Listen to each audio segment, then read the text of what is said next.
तो ये फाइनल फैसला है? यस। जी। ठीक है, let us inform the court. Out. How's that?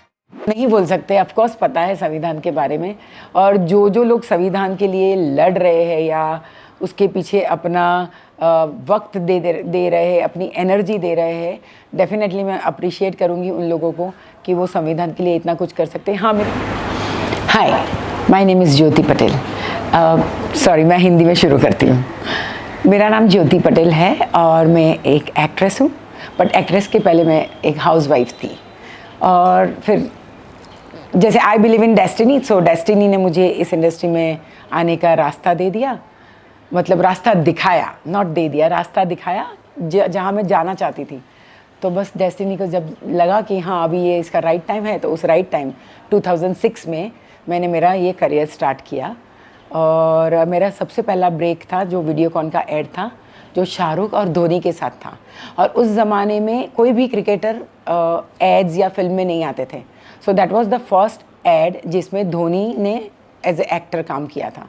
तो काफ़ी सारा उसके बारे में न्यूज़ में और न्यूज़ चैनल्स में और इसमें आ रहा था कि एक क्रिकेटर इसमें आ रहा है फिल्म इंडस्ट्री में करके। सो yeah that was my first aid. और बस उसके बाद फिर मेरी जर्नी स्टार्ट हो गई। उसके बाद मैंने काफ़ी सारे सीरियल्स किए, बालाजी के भी सीरियल्स किए थे मैंने, बेताब दिल की तमन्ना, फिर कुमकुम भाग्य, फिर कस्तूरी, और बहुत सारी बालाजी की भी सीरियल्स की थी। और बाकी सारी भी काफ़ी सीरियल्स किए, जैसे सोनी पे आती थी कृष्णा बिन खाखरा वाला, फिर एक पलटन करके सीरियल थी, आँख मिचोली, लेडी स्पेशल, नागिन 3 में मैं बेला की माँ का रोल कर चुकी हूँ, तारक मेहता में भी किया है।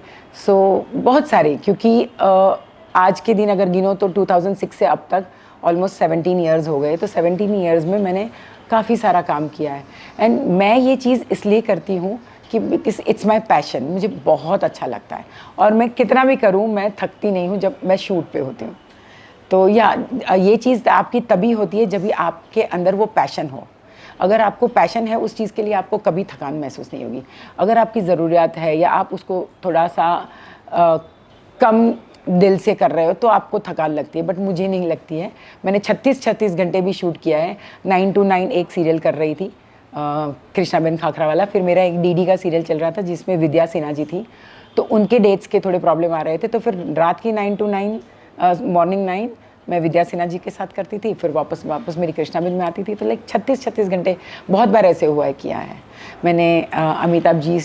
अमिताभ बच्चन सर के साथ भी कल्याण ज्वेलर्स की ऐड की है मैंने, उनके साथ मेरा बहुत अच्छा एक्सपीरियंस रहा था। और ऐसे हमारी इंडस्ट्री में कहा जाता है कि वो हमारी इंडस्ट्री के बादशाह है, तो मतलब he is a father of industry, you can say. उनके पास से बहुत सीखने मिलता है और वो खुद आज भी सीखते हैं। उनका भी ये कहना है कि एक एक्टर या एक इंसान ज़िंदगी में हर रोज़ कुछ ना कुछ सीखता है, उनके हर एक एक्सपीरियंस से। तो एक एक्टर के हिसाब से भी अमित जी का कहना है कि आप हमेशा सीखते हो, अलग अलग कैरेक्टर प्ले करते हो तो उसमें भी आप सीखते हो। तो मुझे उनसे बहुत कुछ सीखने मिला जब हम लोग ने 2-3 दिन वो ऐड का शूट किया तभी। And he is a God of this industry, definitely I can say. और मैंने बहुत कुछ सीखा। और ऐसे लगता है कि इंडस्ट्री में आने के बाद if you get a chance to work with him तो आपका इंडस्ट्री में आना वसूल हो गया। और जो मेरे साथ हुआ था, क्योंकि जब मुझे पता चला कि मैं सिलेक्ट हुई हूँ वो ऐड में, तो मैं लिटरली रात को 12 बजे जब मुझे कॉल आया था, मैं लिटरली बिस्तर पे जंप कर रही थी कि you know yes I got add with him. So yeah that experience was different. तो लाइफ में ऐसा होता है कि आपको कुछ काम ऐसा जो चाहते हो वो मिल जाता है तो आप बहुत खुश रहते हो। तो मैंने ऐसे मैं गुजराती फैमिली से बिलोंग करती हूँ, तो मैंने गुजराती सीरियल्स भी किए हैं क्योंकि मैं चाहती हूँ कि मेरी लैंग्वेज को भी उतना ही मैं टाइम दे सकूँ और उतना ही उसको गुजरात के बारे में क्या कहेंगे? गुजरात में बहुत सारी अच्छी चीज़ है और कुछ बुरी भी चीज़ है। तो देखो गुजरात लोग ऐसा बोलते हैं कि गुजरात के लोग सिर्फ बिजनेस में इंटरेस्ट रखते हैं, सिर्फ पैसे में इंटरेस्ट रखते हैं। गुजरात के लोगों के लिए पूछोगे तो गुजरात का मुझे इतना मैं ज़्यादा नहीं बोल पाऊँगी क्योंकि मैं born and brought up in Mumbai हूँ। तो मैं गुजरात में, हाँ हम लोग जाते हैं बिकॉज नेटिव वहाँ है, तो रिश्तेदार कुछ है थोड़े बहुत जो वहाँ पे है गुजरात में। बट अगर लोग कहते हैं कि गुजरात वाले बिजनेस माइंड है या पैसों पे पीछे पड़ते, नहीं, ऊपर वाले ने जब बेच रहे होंगे ना दिमाग, तभी गुजराती बैठ के दिमाग ले रहा था और बाकी सब दूसरे कामों में लगे हुए थे। सो ये ऊपर वाले की देन है कि हमें बहुत ज़्यादा दिमाग दिया है, और उस दिमाग को कहाँ यूज़ करना है ना, वो चीज़ भी गुजरातियों को ऊपर वाले ने दी है। और गुजराती मेहनत करने में बहुत आगे है। कहीं भी वर्ल्ड में कहीं भी जाओ, अमेरिका में भी आज अमेरिकन से ज़्यादा गुजराती लोग मेहनत करते हैं और बहुत कड़ी मेहनत करते हैं। इसीलिए शायद वो लोग ज़्यादा पैसे वाले हैं अमेरिकन से, क्योंकि they don't care about it. कोई भी छोटा हो या मोटा हो, वो काम करते हैं, उनके अंदर वो धगस रहती है कि नहीं, मुझे काम करना है और मुझे पैसे कमाना है, मुझे नाम कमाना है। तो ऐसा नहीं है कि गुजराती पैसों के पीछे पड़े रहते हैं, या गुजरातियों का दिल जितना बड़ा है ना, इट्स नॉट कि मैं गुजराती हूँ इसलिए मैं बोल रही हूँ, बट गुजरातियों का जितना दिल बड़ा है ना, वो कमाते हैं उतना उड़ाते भी हैं, वो खाते हैं, वो पूरी दुनिया घूमते हैं। आप दुनिया के किसी भी कोने में घूमने जाओ, फ्लाइट में आपको एक ना एक गुजराती तो ज़रूर मिलेगा, क्योंकि वो पैसे कमा के बचा के भी रखते हैं और उसके यूज़ करना भी जानते हैं कि लाइफ है तो हमें कैसे जीनी है। तो गुजरातियों के बारे में ये गलत फहमी है। अमेरिका की जो FBI है वो भी गुजरातियों के पीछे पीछे गुजरात तक आई थी, अहमदाबाद तक आई। हाँ, कुछ देखो, पांचों उंगलियां सेम नहीं होती हैं। कोई इंसान कुछ अलग तरीके से, उनके इन्फ्लुएंस आपकी लाइफ में, हमेशा आपका इन्फ्लुएंस आपको काम करता है। आपके फैमिली में से आपने क्या सीखा है, आपके दोस्तों से आपने क्या सीखा है, आपके एनवायरनमेंट से आपने क्या सीखा है। तो हो सकता है कि किसी ने कुछ गलत सीखा होगा और वो गलत करेंगे, या किसी ने अच्छा सिखाया है तो वो अच्छा करके जाएगा आगे। तो हर एक इंसान तो सेम होता नहीं है, इसके लिए पूरी कम्युनिटी को आप कुछ नहीं बोल सकते, ऐसा मेरा मानना है। गुजरात में खाने के लिए बहुत अच्छी चीज़। हाँ, मैंने बोला ना, गुजरातियों के पास दिल है और वो पैसे कमाते हैं तो उसे कैसे यूज़ करना है पता है। वो खाने के शौकीन है और खाने के लिए वो हर एक नए ट्राई चीज़ें करेंगे, नए टेस्ट बर्ड्स उनके होते हैं, तो नई चीज़ें बना के खाते हैं, तो नई चीज़ें इन्वेंट होती है। और इसीलिए गुजरात में खाना अच्छा होता है, क्योंकि हमारा दिल मीठा होता है, हम खुद अच्छे। अगर गुजराती लोग आगे हैं तो फिर फिटनेस का कैसे ख्याल? फिटनेस का भी, जैसे मैंने बोला, इंडिविजुअली। पर मैं चाहती हूँ ये कहना लोगों से कि डेफिनेटली हर गुजराती से या हर एक से, I am not saying specially Gujarati, but मैं हर एक इंसान से, देखो, खाते हो, खाना टेस्टी लगता है क्योंकि हमें टेस्ट बहुत मायने रखता है। मीठा गुजरातियों को पसंद आता है, यस, आपको खाना चाहिए, जो पसंद आता है खाना चाहिए, पर उसके एक लिमिटेशन होने चाहिए कि आपने इतना कैलोरी खाया है तो उतना बर्न करो। अगर आपको लगता है कि आज मैंने मिठाई ज़्यादा खा ली, 1000 कैलोरी मेरी आ गई है, तो try to burn that calorie same day और नेक्स्ट डे। दूसरे दिन आप कम कैलोरी ले लो और उसे ज़्यादा बर्न कर दो। तो फिटनेस के बारे में मैं कहना चाहूँगी, कोई भी एज का, लाइक 20 के बाद, 20 तक चलो बच्चे होते हैं, 20 तक वैसे भी उनका लाइफ थोड़ा सा स्ट्रगल वाला, मतलब स्कूल कॉलेज, यहाँ जाना वहाँ जाना, तो आपको फिटनेस के बारे में 20 के बाद ज़रूर सोचना चाहिए। दिन में एटलीस्ट 45 मिनट्स आपको वर्कआउट करना चाहिए, चाहे आप जिम में जाओ, चाहे आप वॉक पे जाओ, चाहे आप योगा करो, चाहे आप घर पे योगा करो या स्ट्रेच करो, कुछ करना चाहिए और फिट रहना चाहिए। क्योंकि मैं ऐसा मानती हूँ कि जब तक आप फिट हो, आपके बॉडी पार्ट्स, आपका बॉडी आपको सपोर्ट कर रहा है, तो आपको किसी की हेल्प की ज़रूरत नहीं पड़ेगी। तो आपको हमेशा कोशिश करनी है कि ज़िंदगी के आखिरी दिन तक आप अपना काम अपने आप कर सकें। आपके नज़रिया से हेल्थ इम्पोर्टेंट है या वेल्थ? डेफिनेटली फर्स्ट हेल्थ होती है, उसके बाद वेल्थ होती है। जैसे वेल्थ की अगर बात करो, अभी कोविड आया था, कोविड में किसका वेल्थ काम आया बताओ?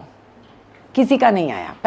पैसे वाले होके भी वो अपनों को नहीं बचा पाए। तो क्यों? क्योंकि उनकी हेल्थ कमज़ोर थी, इम्यूनिटी कमज़ोर थी, तो उनके बॉडी में आया होगा। और खैर, सब डेस्टिनी होती है, बट वेल्थ से ज़्यादा हेल्थ बहुत इम्पॉर्टेंट है। तो आपको अपनी हेल्थ को हमेशा इम्पोर्टेंस देना चाहिए, उसके बारे में सोचना चाहिए। ऐसे नहीं कि हाँ ये खा लिया, ये पी लिया, सो लिए, नहीं। दिन में 1 घंटा अपने आप को दो, 24 घंटे में से सिर्फ 1 घंटा आपको आपकी हेल्थ को देना है, then you will be fit and fine. Gujarat state से और दूसरा कौन सा स्टेट आपको बहुत ज़्यादा पसंद है, या कौन सी भाषा आपको बहुत अच्छी लगती? गुजराती हूँ, गुजराती ही पसंद आएगी। गुजरात स्टेट में सारे शहर अच्छे हैं। मैं कच्छ से बाहर कौन सा स्टेट आपको अच्छा लगता है और कौन सी भाषा आपको पसंद आती है? पर्सनली पूछोगे तो मैं बहुत जगह घूम चुकी हूँ। इंडिया के बाहर भी, अब्रॉड, अमेरिका, लंदन, सब जगह घूम चुकी हूँ। तो हर एक चीज़ होती है, जैसे सिक्के के 2 पहलू होते हैं। कहीं पे कुछ अच्छा है, कहीं पे कुछ अच्छा नहीं है। तो पर्सनली मुझे पूछोगे तो मुझे आज भी इंडिया और मेरा मुंबई बहुत पसंद है। तो चॉइस करोगे तो डेफिनेटली मुझे मुंबई पसंद है। बाकी you can not compare anything to anyone, ऐसा मेरा मानना है। कि आप बोलोगे कि आपको मम्मी पसंद है या पापा पसंद है, या आपको भाई पसंद है या बहन पसंद है, तो आप सिलेक्ट नहीं कर पाओगे। हर एक चीज़ का, हर एक लोग का, हर एक उनकी अलग अलग वैल्यू होती है, अलग अलग जगह होती है। तो और दुनिया में हर चीज़ ब्यूटीफुल है। आपको, आपकी आंखें अगर अच्छी चीज़ें देख सकती है तो सब कुछ अच्छा ही है। मुंबई में अभी बहुत ज़्यादा वायु प्रदूषण हो रहा है। हाँ। तो उसके बारे में आप लोगों से क्या कहेंगे? उस बारे में तो डेफिनेटली मैं कहना चाहती हूँ, और मैं कहती भी हूँ। आज भी मैं मुंबई में अगर मेरे सामने किसी रिक्शा वाले ने या किसी टेम्पो वाले ने थूक भी दिया ना, तो मैं मेरी गाड़ी रोक के कांच नीचे करके उसको बोलती हूँ कि प्लीज़ अब तो सुधर जाओ। और अगर किसी ने, अभी कुछ लास्ट वीक की बात है, मेरे सामने अच्छे घर का लड़का था और मैं बिल्डिंग से जैसे बाहर निकली, वो लोग सामने से क्रॉस कर रहे थे और बंदे ने बिस्लरी की बोतल ऐसे उड़ा दी। इसने मेरे सामने थ्रो की और बंदा पढ़ा लिखा अच्छे घर का बंदा था। मैंने उसी के सामने बॉटल उठाई और मैंने बोला very good, I like your attitude. ऐसे मैंने उसके सामने बोला और वो बॉटल को मैंने डस्टबिन में फेंका। एंड आई एम श्योर उस बंदे को उसने देखा, उसने सॉरी बोला और निकल गया, पर वो आइंदा फेंकने से पहले ज़रूर मुझे याद करेगा। और मैं इसीलिए करती हूँ, इसीलिए डांटती हूँ। मुझे बहुत लोग बोलते हैं कि क्यों बोलती है, तेरे कहने से क्या फ़र्क पड़ता है। पर हाँ, वो बंदा अगर दूसरी बार वो मिस्टेक करेगा तब डेफिनेटली याद करेगा कि मुझे किसी ने टोका था इस चीज़ पे। मुंबई में ग्लैमर है, पैसा है, फेम है, इसलिए पसंद है या क्या मतलब? नहीं, क्योंकि मैं बॉम्बे में बॉर्न एंड ब्रॉट अप हूँ, तो यहाँ का लाइफस्टाइल से यूज्ड टू हूँ। और मैं बहुत सोशल हूँ, मुझे लोग चाहिए, मुझे बातें करने को चाहिए। आपको समझ में आ ही गया होगा, मैं बड़बड़ बड़बड़ करती रहती हूँ। तो यहाँ जितना मुझे ऐसे लग रहा है कि बॉम्बे में ना हर एक को अपनाया जाता है। जहाँ से मैंने देखा है, हम खुद भी ऐसे थे, बट लोग भी, अगर नए लोग आते हैं ना, तो हर एक को अपनाया जाता है यहाँ पे। किसी को ऐसे, मतलब डेफिनेटली मुंबा देवी खुद ऐसा बोलते हैं कि मुंबई में आने वाले लोगों के लिए वो कभी रात को भूखा नहीं सोता है। तो ये मुंबा देवी की भी देन है डेफिनेटली। एंड शायद यहाँ का पानी बोलते हैं ना, तो यहाँ का पानी ऐसा है कि वो हर एक इंसान को अपना लेगा। तो ये चीज़ मुझे बॉम्बे में बहुत अच्छी लगती है। किसी को अकेला नहीं छोड़ता है कोई बॉम्बे में, चाहे वो आपके पहचान वाला हो, चाहे अनजान हो।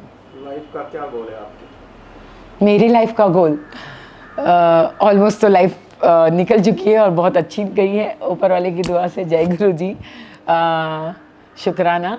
तो लाइफ का गोल अभी तो बस मेरा यही है कि मैं खुश रहूं और लोगों को भी खुश रखूं। ये मेरा हमेशा गोल रहता है। और मैं हर रोज़ सुबह उठ के भी यही हमेशा प्रार्थना करती हूँ कि मैं जाने अनजाने भी मैं किसी को दुख ना दूँ और दुखी ना करूँ, और मैं खुश रहूँ और खुशियाँ बांटती रहूँ। तो यही मेरा गोल है कि मेरे इर्द गिर्द रहने वालों को मैं हमेशा खुश रखने की कोशिश करूँगी। दैट इज़ माई गोल। में क्या आपका क्या रोल है? हाँ, अभी हम जो शूट कर रहे हैं हस्तक द एजेंट, पूना में उसका शूट चल रहा है और उसमें मैं कमिश्नर गुलशन पांडे जी वो रोल कर रहे हैं, उनकी वाइफ का रोल कर रही हूँ। तो एक कमिश्नर की वाइफ का रोल कर रही हूँ। और ये एक फिल्म है, फीचर फिल्म है। और मैंने काफ़ी सारे वेब सीरीज़ भी किए हैं। तो वेब सीरीज़ जो मेरी अपकमिंग है उसमें है वेड अनलॉक, सैंडी, अफसोस, और काफ़ी सारी है अभी। और एड्स भी मैंने काफ़ी सारे किए हैं।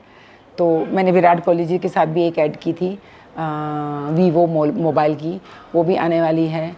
और इसके पहले भी मैंने काफ़ी सारे एड्स और film, serials, web series, movies भी किए हैं। तो आपने देखा होगा मुझे रुस्तम मूवी में भी देखा होगा, जहाँ पे मैं अक्षय कुमार जो जिस फिल्म में वो नेवी का रोल प्ले कर रहे हैं। तो वो रुस्तम मूवी में मैंने जूरी 4% में एक जूरी मेंबर का रोल किया हुआ था एंड काफ़ी प्रोमिनेंट रोल था। तो वो डेफिनेटली आपको याद आ जाएगा मुझे देख के, वो फिल्म देखोगे तो भी। और लाइक सीरियल्स भी मैंने काफ़ी सारे किए, तो आपने सीरियल्स में भी देखा होगा, क्राइम पेट्रोल, सावधान इंडिया। तो ऐसे ही टाइम पास बीच बीच में कर लेते हैं हम। थिएटर्स भी किए हुए हैं। तो अब 17 साल में इतना कुछ कर लिया है, तो अभी आप मुझे देख के फिर आप कहीं भी देखोगे तो डेफिनेटली आप मुझे पहचान लोगे। तो वहाँ से आपको पता चल जाएगा कि मैंने क्या क्या काम किया है। आपके लाइफस्टाइल से ऐसे लगता है कि आपको संविधान के बारे में कुछ पता नहीं होगा ऐसा लग रहा है। पता नहीं होगा ऐसा तो नहीं बोल सकते, ऑफ कोर्स पता है संविधान के बारे में। और जो लोग संविधान के लिए लड़ रहे हैं या उसके पीछे अपना वक्त दे रहे हैं, अपनी एनर्जी दे रहे हैं, डेफिनेटली मैं अप्रिशिएट करूँगी उन लोगों को कि वो संविधान के लिए इतना कुछ कर सकते हैं। हाँ, मेरी लाइफस्टाइल के हिसाब से पूछो तो हो सकता है, क्योंकि एक तो बॉम्बे में बॉर्न एंड ब्रॉट अप है, फिर थोड़ा सा उस चीज़ों को मतलब डायरेक्ट कनेक्शन किसी चीज़ों से इतना नहीं हुआ है, बट हाँ जैसे पढ़ते हैं तो पता चलता है, इसलिए कल संविधान दिन है तो उसके बारे में क्या कहेंगे? सॉरी, कल संविधान डे है, ओके या हाँ, तो डेफिनेटली कल संविधान डे है, बहुत अच्छा दिन है। लोगों को पहले की चीज़ें भी याद आएगी जो उनके साथ गलत हुआ था, और आगे जो उनके साथ अच्छा होने जाने वाला है, जो लोग अपना इतना एफर्ट डाल रहे हैं उनके लिए, और जो उनके फ्यूचर के बारे में इतना कुछ प्लान बना के रखा है, तो डेफिनेटली कल का दिन भी उनके लिए कुछ अच्छे न्यूज़ लेके आएगा, अच्छी शुरुआत लेके आएगा, और आगे भी उनके लिए अच्छा ही होगा, क्योंकि बहुत लोगों की इसके पीछे मेहनत है। तो डेफिनेटली मैं कहना चाहूँगी कि कल का दिन सबके लिए बहुत अच्छा होगा, और शुभकामनाएं हैं आने वाले हर संविधान दिन के लिए, और हर एक दिन सबकी ज़िंदगी में खुशियाँ लाए, वो मैं ज़रूर चाहूँगी। संविधान की वजह से महिला प्राइम मिनिस्टर बन पाई है, ग्राम सेवक से लेकर राष्ट्रपति बन पाई है संविधान की वजह से।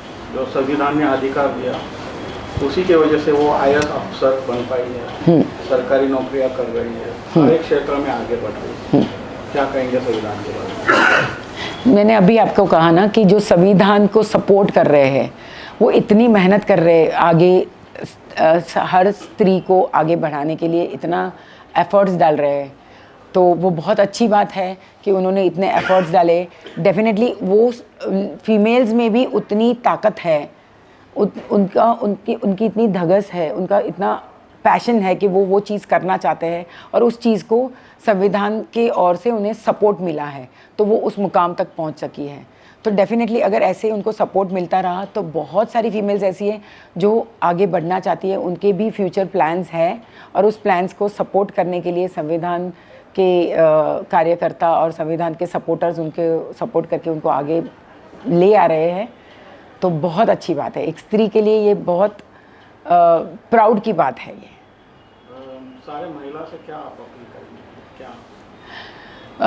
महिला से मैं यही अपील करूँगी कि कोई भी इंसान, कोई भी मतलब आप महिला हो इसलिए आप कमज़ोर हो या आप थोड़े से नीचे हो, ऐसा नहीं है। हर एक इंसान की खुद की एक एनर्जी होती है, खुद के एक ड्रीम्स होते हैं, खुद के एक ताकत होती है। आपके अंदर छुपा हर एक इंसान के पास एक टैलेंट होता है, बस उस टैलेंट को ढूंढना है और उसे आपको पुश करना है। तो मैं हर स्त्री को ये कहूँगी कि आप आपके अंदर छुपी हुई उस टैलेंट को ढूंढो और उसे आगे बढ़ाने की कोशिश करो। सपोर्ट करने के लिए आपका फैमिली, संविधान और दुनिया और ऊपर वाला भी आपको ज़रूर साथ देगा।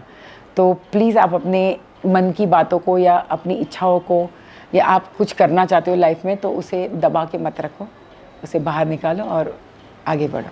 Thank you very much. Thank you so much. जय हिंद।